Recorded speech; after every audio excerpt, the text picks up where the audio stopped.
অজানা আতঙ্ক। এখানে সবকিছু দেখা যায় না, কিছু অনুভব করতে হয়।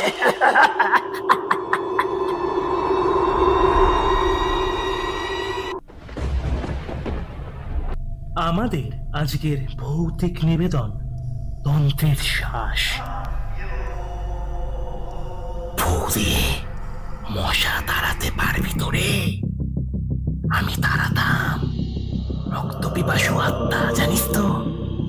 আজ আমার শ্বাসেই কাঁপছে 4 গ্রাম। এখন তুই আমার জায়গায় বসেছিস, দেখি দেখি কত দূর যেতে পারিস।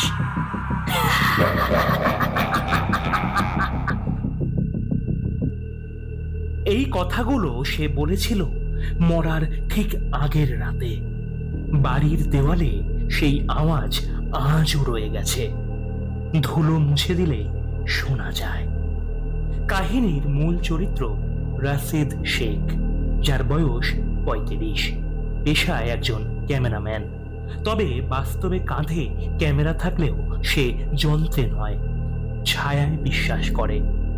তার স্ত্রী সোমা ছিল তন্ত্র বিশ্বাসী, কিন্তু 2 বছর আগে এক রহস্যময় তন্ত্রক্রিয়ার পরে তার মৃত্যু হয় শ্বাস বন্ধ হয়ে। রাশেদ বুঝে গিয়েছিল কিছু একটা ছুঁয়ে গিয়েছিল তাকে। সেই থেকেই সে আত্মা, ওঝা, শক্তির উৎস খুঁজে বেড়ায়। একদিন তার এক বন্ধু তাকে খবর দেয়, মুর্শিদাবাদের গোসাইচক গ্রামে এক ওঝা থাকতেন, যার নাম বসিরউদ্দিন ওঝা, যার মুখে ফু পড়লেই নাকি লোক শয়তান ছেড়ে পাখি হয়ে উড়ে যেত। কিন্তু সেই ওঝা নিজেই একদিন পিশাচ পুজো করতে গিয়ে হারিয়ে যায় শ্বাসের অতল গহ্বরে। মানে মানুষ মরে, কিন্তু সে মরে না।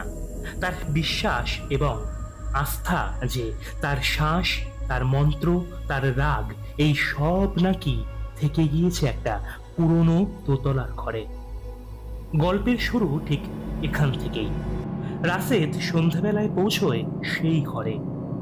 ঘর বলতে একটা কাঁটা বুনো গাছের পেছনে লুকোনো একটা বাড়ি, যার দরজায় লেখা, শুধু সেইটুকু যার নিজের ছায়া আর আয়নার প্রতিবিম্ব একেবারে আলাদা। সে ভেতরে ঢোকে, কিন্তু ঘরে একেবারে বাতাস নেই। তবে দরজা বন্ধ হয়নি। দেওয়ালে গাছের ছায়া কাঁপছে, কিন্তু গাছ বাইরে। রাশেদ একটি পুরনো কাঠের বাক্স খোলে।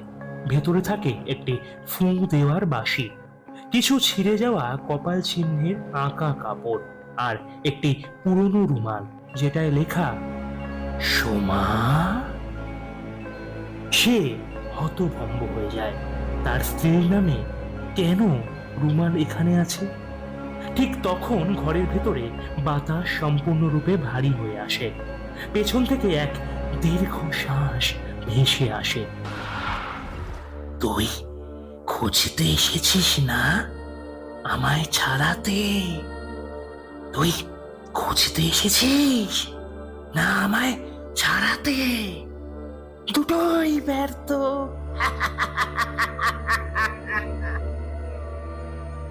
রাশেদ ঘুরে দাঁড়ায়। একটা ছায়া, যার মুখ নেই, চোখ নেই, শুধু নাক থেকে বেরোচ্ছে অনবরত ধোঁয়া, আর বুক থেকে শোনা যাচ্ছে শ্বাস। সে বলে, আমি তোর স্ত্রীর শরীরে ঢুকেছিলাম। আমি ফু দিতেই তার শ্বাস বন্ধ হয়েছিল, আর এখন আমি তোর গলায় ঢুকবো, তোর গলায়। তারপর শুরু হয় এক পৈশাচিক খেলা। রাশেদ বোঝে এই ঘরে শুধু ওঝা নেই, এই ঘরটাই ওঝা।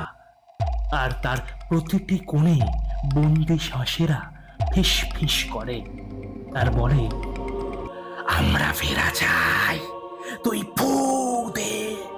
আমরা ফেরা চাই, তুই ফু দে। তুই তারা, তুই বসিস গদিতে।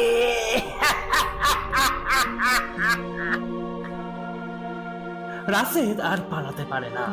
সে ক্যামেরা ফেলে ঘরের মেঝেই বসে পড়ে। আজও সেই ঘরে একটা ছায়া বসে ফু দিচ্ছে অনবরত। কেউ কেউ অবশ্য বলে গোসাইচক গেলে হালকা কাশির আওয়াজ শোনা যায়, আর কারো বুক ধরফর করতে থাকে, কারণ কেউ একজন তার শ্বাসের ভেতর প্রবেশ করতে চাইছে। বশিরউদ্দিন ওঝা অবশ্য মরে গিয়েছে, কিন্তু তার শ্বাস আজও রয়ে গিয়েছে। আর এখন যে ফু দেয় সে কে তুমি জানো তো? হ্যাঁ?